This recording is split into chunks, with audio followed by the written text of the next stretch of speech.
Hi, everyone, and welcome to the Great Big Indian Wellness Show, presented by iGlobal. I am Bhavna Panjabharat, your host for this session, and we're talking about something that is a really important discussion, actually, and I'm joined by three amazing speakers today. We're talking about why it's okay not to be okay, and this is something that is very close to my heart. I think it's important for us to talk about not being okay, not being judged, and okay to be different. We're all different. We're all unique. I was having a chat with Azmina earlier on today, and we were talking about how, we all have different fingerprints, right? No one has the same fingerprints as you. We're all different.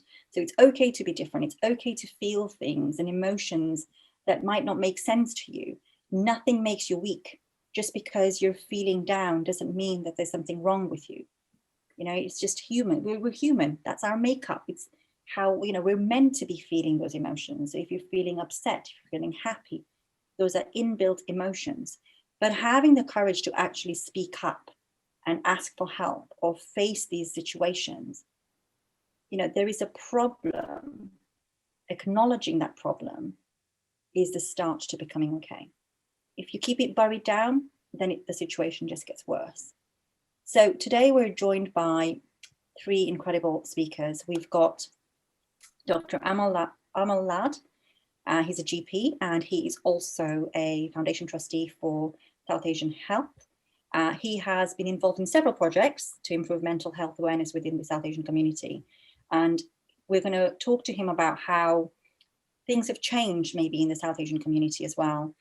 But also, interestingly, how he has used music and creativity in his own life and to break the stigma around mental illness. Then we've got Paul Price from Mindfully Poorly, and he is the founder of a wellbeing brand, which is Mindfully Poorly, a mental health and wellbeing champion, and his work supports mental, physical, and emotional health through transformational yoga. If you haven't checked out his work, you should definitely go and check it out. It's amazing. Meditation, breath coaching, all these are part of what Paul talks about, and we're going to talk about that a little bit more today as well, and how we can bring it all together to also help our mental health. And last but not least, Lavina Mehta MBE. I'm happy to say it is the first time I've actually said that out loud. Lavina Mehta MBE. I bet it feels amazing to receive that honor, and we're all really proud of you. So well done for that.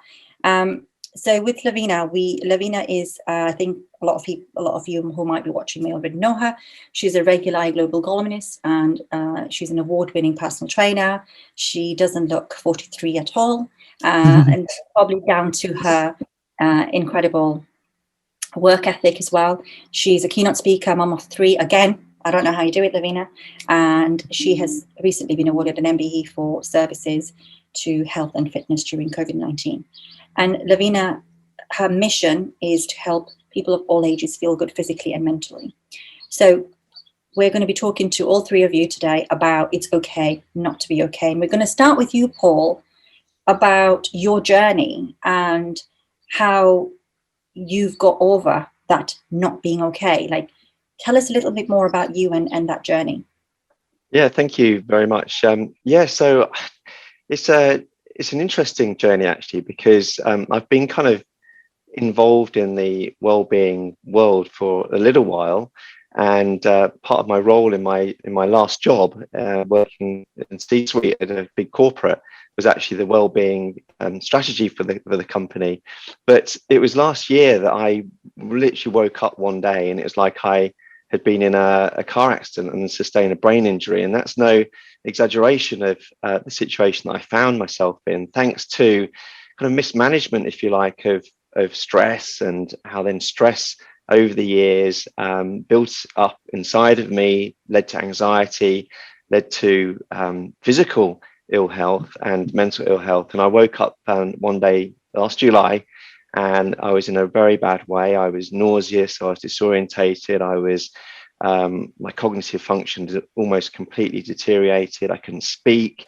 Whenever I tried to focus on anything, I'd fall asleep. It was really alarming, especially having kind of being a bloke, or I'm a bloke actually, not being one, I still am, but kind of like plowing on through, you know, really difficult times, burying my head in the sand and just thinking, you know, stress is something that, you know, I can kind of wear as a little bit of a badge. Certainly in my younger days, I didn't even acknowledge that stress existed and was kind of ignorant to that fact. And it was only through my own really ill health and going through that and coming out the other side that I learned a lot about what's going on with the physical body, how that imbalances your hormones in your body, and how that then leads to significant ill health. I'm sure Dr. Amal will be able to testify for that as well. But so I woke up that day and I was really, really ill, and it was a big shock, not only to me, but obviously my loved ones, my partner Kajal, and my family, to see myself in that terrible way. And I knew that I wasn't well, and I hadn't been really well for probably about 12 months. I was getting tireder and tireder and tireder, but I didn't have anywhere to go. I was just kind of, you know, I was kind of down this rabbit hole of work, expectations, family, you know, and that in and of itself is building a huge pressure behind you all of the time, up until the point when it, you know, eventually it just, for me, it just stopped. You know, and then you're in a situation of, crikey, now what on earth do I do? Especially when your cognitive function isn't at its best.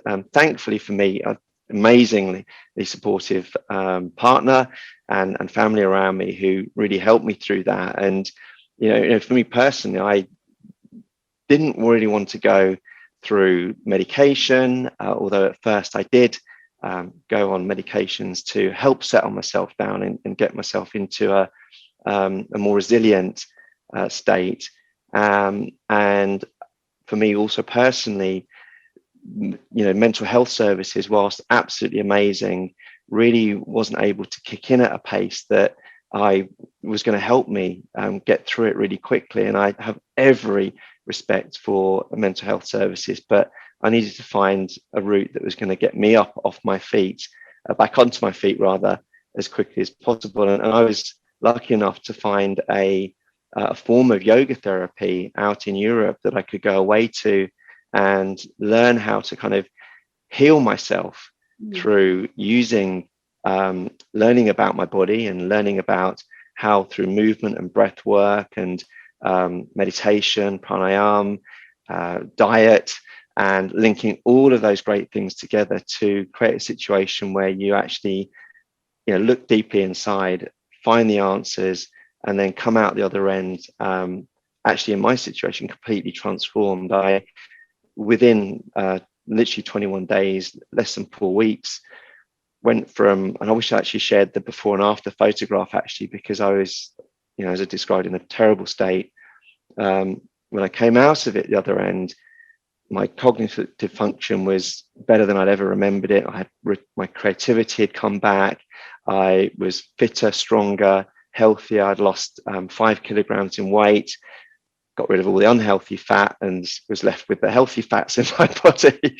And so, yeah, it was a journey. And I was rescued by yoga therapy, meditation, learning how to journal, learning about my diet, and more than anything, was learning the power of breath and how important it is in controlling and balancing your nervous system, and how the nervous system is key to a lot of the ill health that we find ourselves in. But yeah, so I'll let you ask a question or jump in. Well, thank you so much for sharing that. It's what we need to hear. We need to talk about these things more openly, and like your journey from, you know, just transforming yourself in those 21 days just goes to show that we have it within us. Amal, what do you, I mean, you know, you're obviously part of this this board where, you know, you're trying to help people talk about more of, you know, their health, I guess, and I'm guessing that includes like both mental and physical health. Yeah, absolutely. And thank you to both of you for sharing so candidly about your experiences. And I think that's where the power in improving health awareness around mental illness especially lies, because when you see people who have been through it, that's how other people can identify what they're going through themselves. And it doesn't need to get to the point where you're in need of the Samaritans, for instance. We need to try and reach out before it gets to that level. So I think in general, it seems to be that in the Asian community especially, the language around mental illness is the thing that needs to develop. So there's no conversations in terms of descriptive words in Hindi, Gujarati, Punjabi. There's not many ways of opening a conversation around mental illness with family members, for instance. So sometimes there's that initial barrier. And then the second to that, I think our generation, so our age group, are a bit more open to talking to doctors, but especially the older generation, they have a preconception about doctors being this level of respect, and opening up to a doctor and saying, I feel like, anxious, or I feel like taking my own life, or I'm having these thoughts, tends to be something that they feel embarrassed about. And resilience in the Asian community is something that is ingrained from a faith perspective. That's what we've seen from doing interactive sessions. So we've done a few interactive sessions where we've tried to break the stigma in a very fun and interactive way. So my creative background has always helped me look at things from a different perspective. So we did something called a chai and chat, and where we'd go into temples. So we went into my local mandir in Walsall, and we went to a temple in Leicester, and had, similar to Macmillan coffee mornings, we had small group sessions with colourful decorations, cupcakes, masala chai. We had a very informal setting, a short presentation, because there's still power in having an authoritative figure talking about these things, but a very open level question and answer session. The presentation focused mainly on Bollywood actresses and cricket players opening up about their struggles with mental health. There were games involved. There were interactive flip chart paper kind of sessions where people talk about things. So it opened up, and it was simply that, to have a chai and chat. And in the same way that Paulie's explained how he had this incredible journey from waking up so almost being hit by a car, that type of feeling, that heaviness, to going to one of these sessions and just having this open discussion about how you're feeling in a very open, welcoming environment. That was the intention, to open up that channel. So yeah, I think it's a problem not only within the South Asian community or the Indian community. It's something that extends beyond in the whole population. Mental health is something as important as physical health, and the problem that we have is we can't put a stethoscope to the mind and diagnose things, or see these things, or hear these things. You see, so talking is the way forward. And I think it's important to acknowledge that nobody can see through you. So your thoughts are the thoughts that you have, and unless you talk about them, nobody else is going to know how you feel, right? I think about all the people who, for a family who might be stuck in a high-rise building during the pandemic, no access to a garden, children running crazy. Like, what do you do? It's like, difficult. And so it's really interesting how, what you described, that our generation, like for us talking here today, we are more open about these things. We're more vocal about it because maybe we have gone through those levels as well, where we've surrounded ourselves with people who are also more vocal. And obviously there's the power of social media. People are able to use social media now.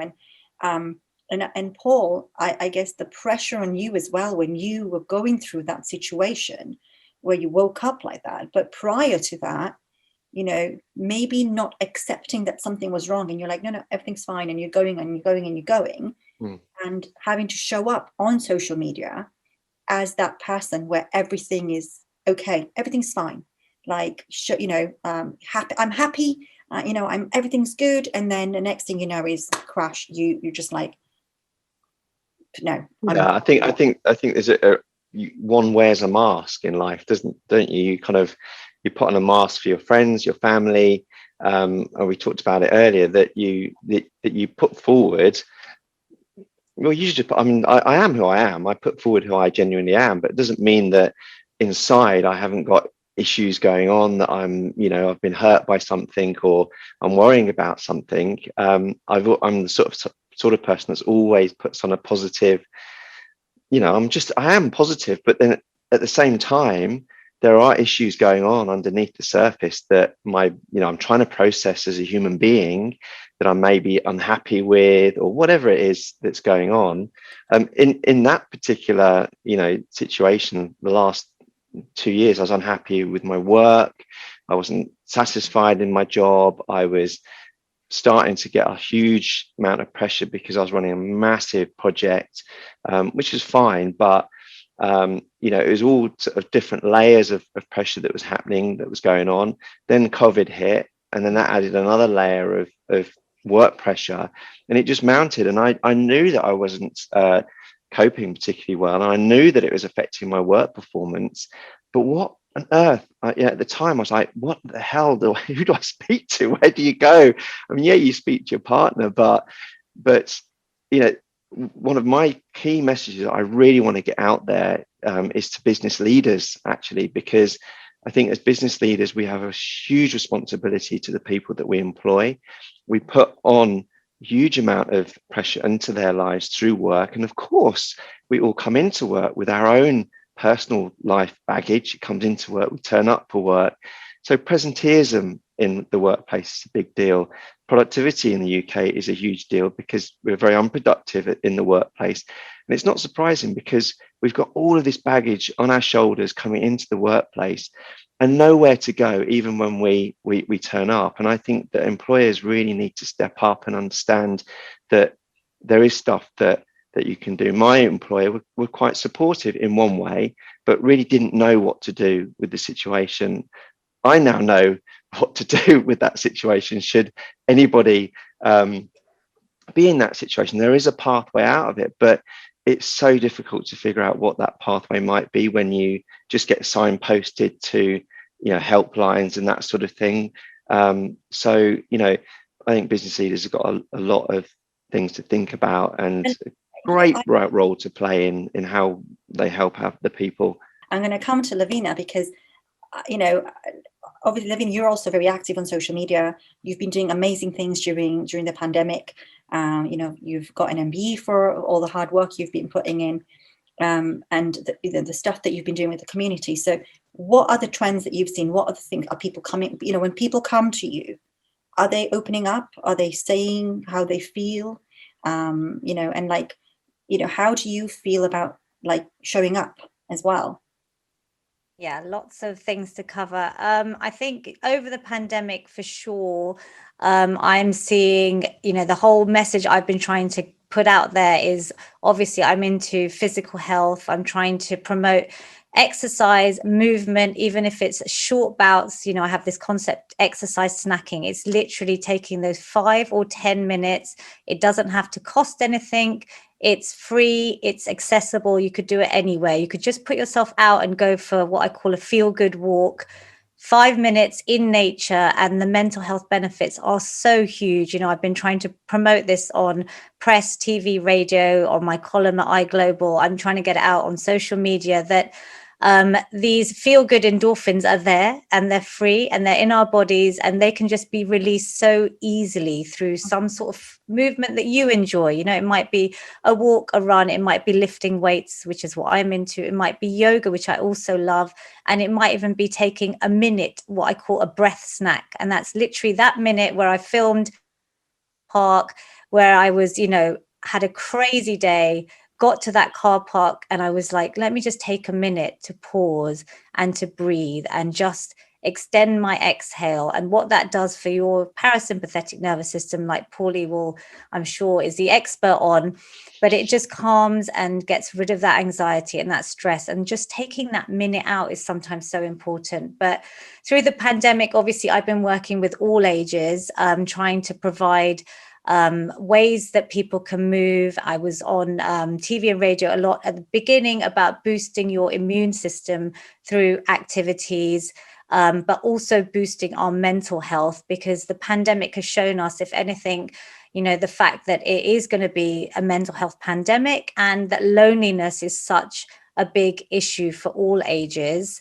I've been using the slogan, exercise for sanity, not vanity. I know people want to look good, but I want them to really feel good and help reduce things, like all of the chronic illnesses, especially in our South Asian communities, like diabetes, like dementia. The power of exercise, and the statistics are amazing. If you build up to hit the government guidelines, as we talk about mental health in particular, you can reduce your risks of depression by up to 30%. And that's simply by doing 30 minutes of aerobic activity 5 times a week, and maybe 2 strength training sessions.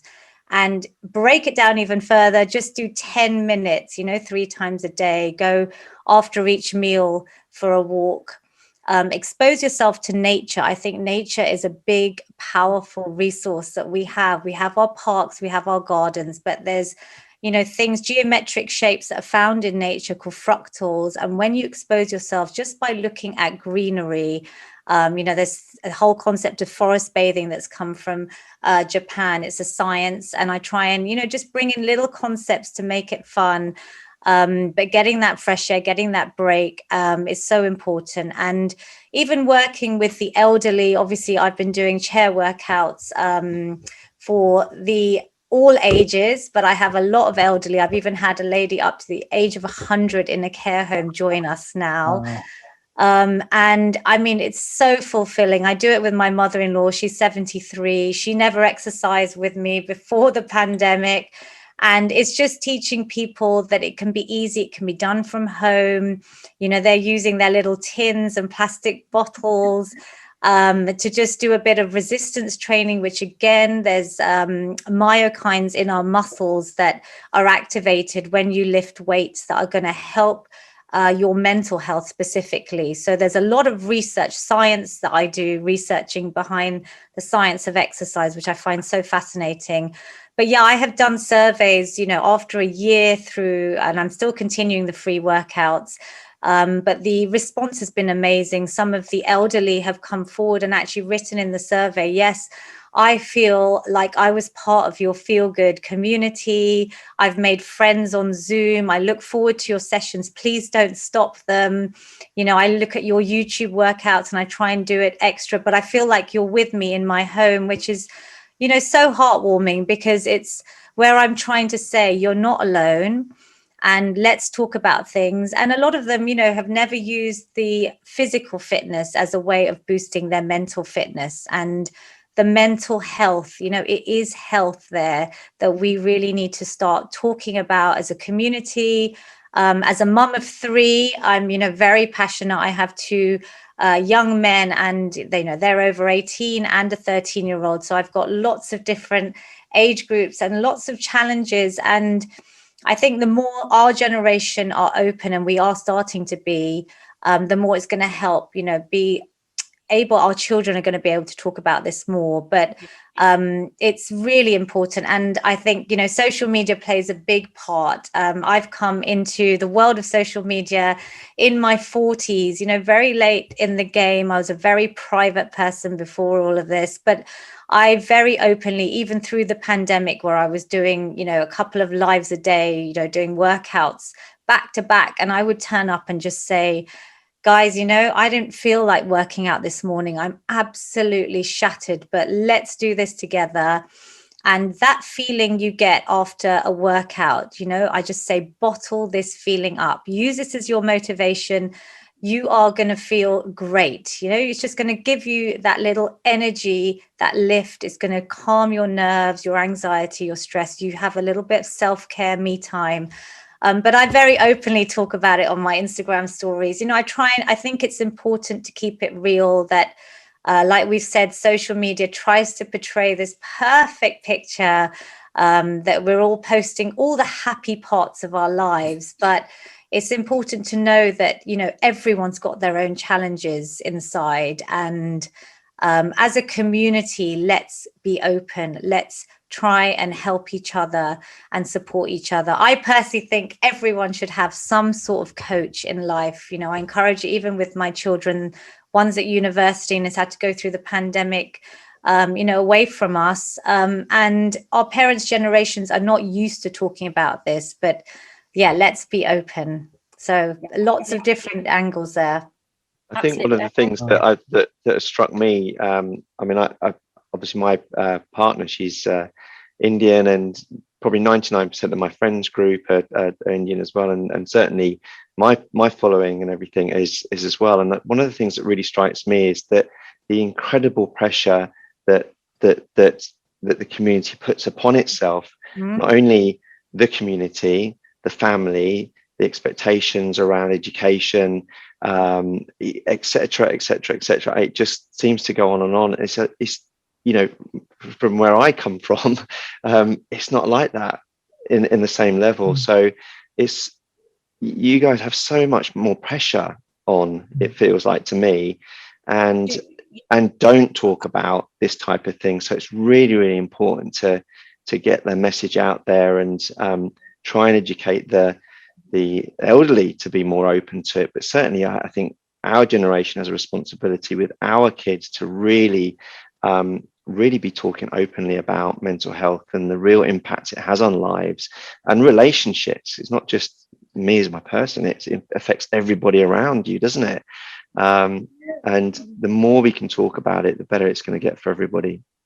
Just very quickly, what do you think we can do to change the narrative? Because we need to change the narrative. That is, it's a given, right? I think just hearing you both, well, all three of you speak, and there's a change in our generation, I think, that has happened. Our elders, my parents, my grandparents, have always said, fine, I'm fine. If I ask my dad, how are you doing? I'm fine. Yeah. That can be misinterpreted as being okay with not being okay. Okay. And that, so there's quite a significant difference between being fine and being okay with not being okay. And one of them's acceptance, and one of them's not being able to share vulnerability. So there's two different ways of looking at the same thing. Another difference is one's very reactive and one's creative, which is a play on those words. I can't take credit for that. I must have heard it somewhere. But what Lavina has done, what Paul has done, and what Bhavna has done is take how they felt, accepted how they felt, vulnerable and scared and worried about how they'd be seen in the world, and taken that and packaged it and really seen the strength in themselves and created something rather than reacted to something. So it's about providing that vehicle for people through sharing your stories like you've been doing, and empowering them to do something and change that conversation within themselves and with themselves. And with our children, we have to do that from a very young age, and that they don't learn from what we say, they learn from what we do, isn't it? And by having healthy ways of tackling low mood and anxiety, which everybody in the world has, it only becomes a mental health problem when it affects your daily living. So everybody has low mood and anxiety at some point. So having healthy ways of dealing with that is what we need to kind of build into a daily practice and try and share that. That's a very easy thing to do as routine, which Lavina is doing amazingly. And it's so nice to hear you talk about your project and all the great things going out and being in nature, especially. I think it's really, really amazing. So keep doing what you're doing. Thank you. I'm going to take some of your advice. I live in a really lovely place, and I do go out as much as I can. I have a beautiful garden as well, and we tend to go down the track for a walk and stuff. But I'm going to go for a walk as soon as I finish this, because I'm going to literally listen to you and say, right, I just need a break. I'm going to go for a walk. But like what you do, what Paul does with yoga, with fitness, keeping your health, body and mind in sync, keeping it well oiled, making sure that everything is running smoothly and that you have somewhere safe to go to if you need to speak about it. we need to create those safe spaces. We need to create those opportunities for people to keep our doors open, to say, look, we're here. If you need to have a chat, we're here for you. You know, we hear about all sorts of stories you know, during the pandemic. I've heard of lots of different stories in the Indian community where people just haven't felt that they can come forward and talk about stuff. But we, as our generation, as I'm always saying, we need to keep our doors open and avenues of communication open to say, hey, look, I'm here. And not just say it, like literally, you know, Lavina, you're doing it by giving these women, these elderly women, a channel. And men. And men. So I point them out because I think the Asian men that I see on their own joining the sessions, you know, in their 70s, 80s, 90s. I've had a 97-year-old granddad. I mean, I point them out because I think that is such a game changer for our communities. You know, like I think whatever age, I actually started my fitness journey very late. I just, you know, did a podcast everyone can listen to with for iGlobal that shares. But I think it's important to say that, you know, I wasn't in this position 15 years ago. I started my wellness journey after my children. I started, you know, finding this whole new avenue, which I never even thought, you know, I'd be in this position only 3 years ago when I qualified as a personal trainer. And I tell the elderly that it's never too late to start, that every single minute of exercise over the age of 65 is proven by a scientific study that it will improve your health, but not just your physical health, your mental health. And I think, you know, that's the sort of message that takes small bouts, do the exercise snacking. Bhavna, you know, go for a feel good walk, tag me on your stories, because I like just listening that I've helped one person. I get one message a day or whatever I get, and that keeps me motivated to keep carrying on. And it's a ripple effect. You know, someone will see that on your stories, you know, in social media that you've gone on for a walk. Let me try that. It doesn't have to be difficult, but yeah, there's a lot we can do. And I think just touching on, you know, being open, I remember sharing a very, very personal post that I put off and off, you know, about one of my children. He was 18 years old, and he put a very personal post out there where he came forward and said to everyone, first time ever, that he's been battling with OCD for a long time that led to some eating disorder issues as well.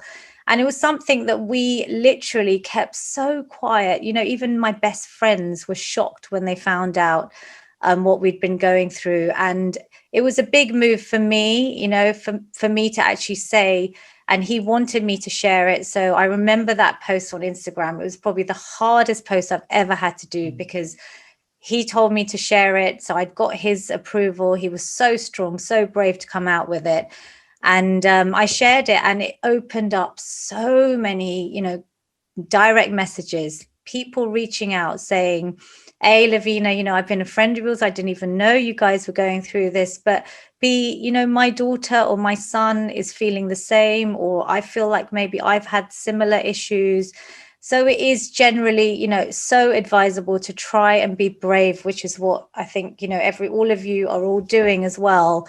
And it can just be that small experience that someone else relates to that can be so life-changing. Absolutely. Yeah. I'm gonna wrap this up with just one little thing, which Amal pointed out on this whole, I'm fine. You know, my dad does this a lot. A lot of people in my family do this, and I'm Gujarati, so they will say, I'll say, are you okay? Okay, true. Everything's fine. Okay, true. And I'm like, okay, is that all you're going to say? And, you know, about everything. Was that food nice? It was okay. Okay, true. Okay. Yeah. And this word, you know, okay, che, okay, hatu, or, you know, it becomes like, it's just like a record. There is no other way of them speaking up to say, actually, that was a really nice meal. That was, you know, it was so tasty, and this was nice. It's just, yeah, it was okay. And that's a generational thing. They don't need to expand on those emotions. They're just happy to just say it's fine.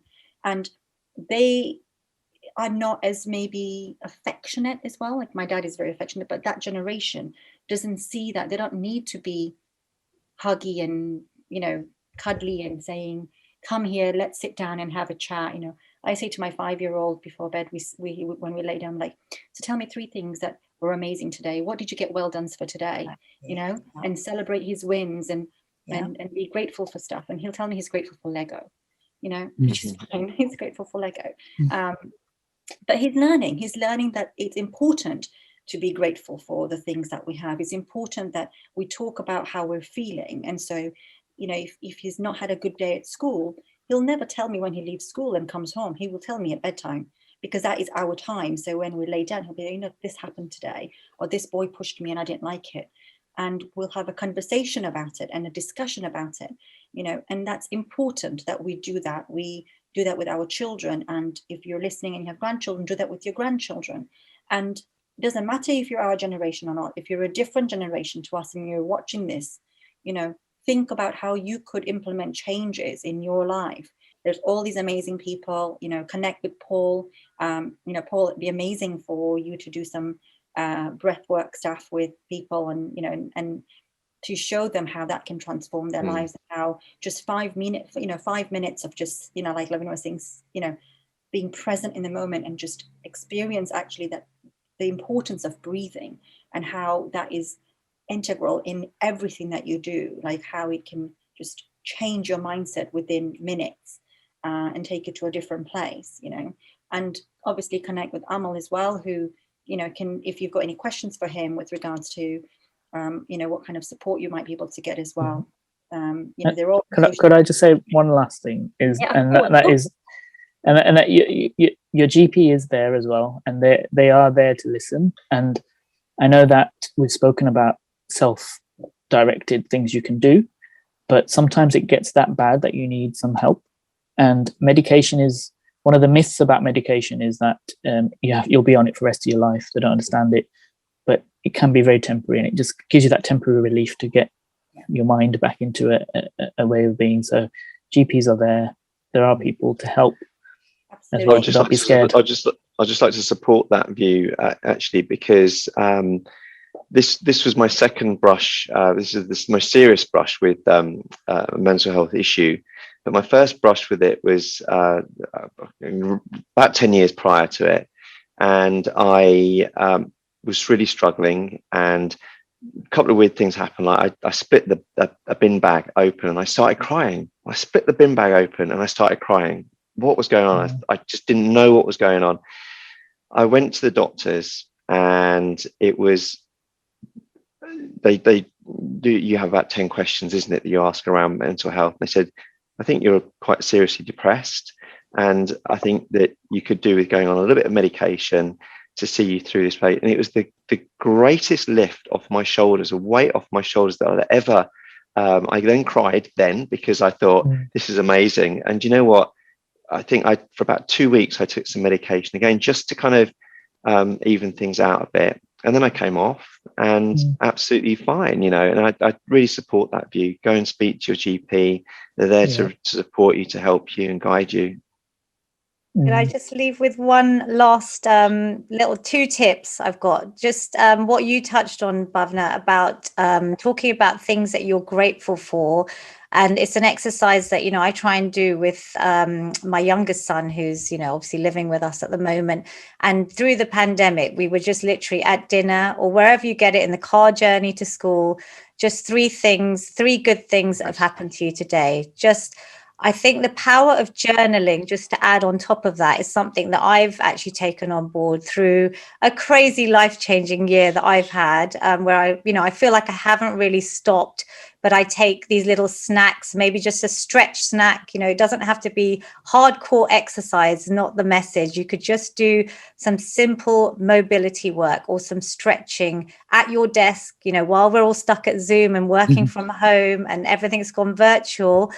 But journaling is a really good technique where you just could sit with a blank piece of paper, and before bed, where you've got all that anxiety that's built up through the day, just write out whatever's worrying you. At least then it's kind of down on paper, and you can wake up and approach the next day in a fresh, energized sort of mind, and it's kind of put somewhere.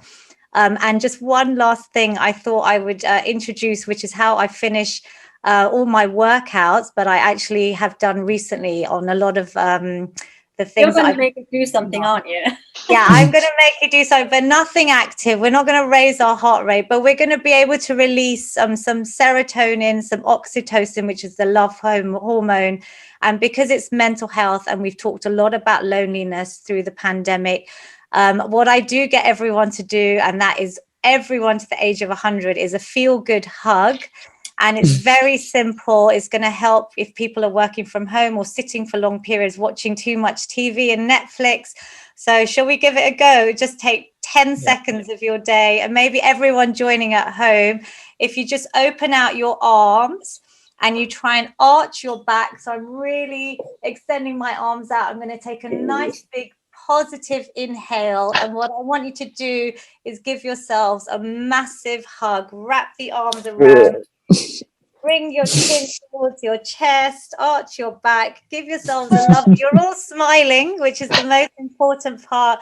Give yourselves a big hug.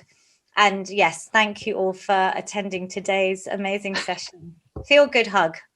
Thank you very much. That was amazing. So I'm hoping that everyone that's watching this is going to be doing that. Send us some clips of you giving yourself a hug and tag us in those videos. But yes, identify the signs if you are going through some difficult times. Talk to someone about it. See your GP, and it's okay if you need to take medication. These are all things that you do just to be, to get back to feeling like yourself, and that is all okay. So thank you guys for your incredible time today, and for a fantastic discussion about about being it's okay not to be okay, because it's such a valid discussion to be had. And I know we could all probably go on and keep talking about this, because it's something that we're all passionate about, and we want to be able to bring it out in the Indian and Asian community. So if you're watching this on replay, or if you want to watch this on replay, it'll be on iglobal.com. And thank you for your time today, guys.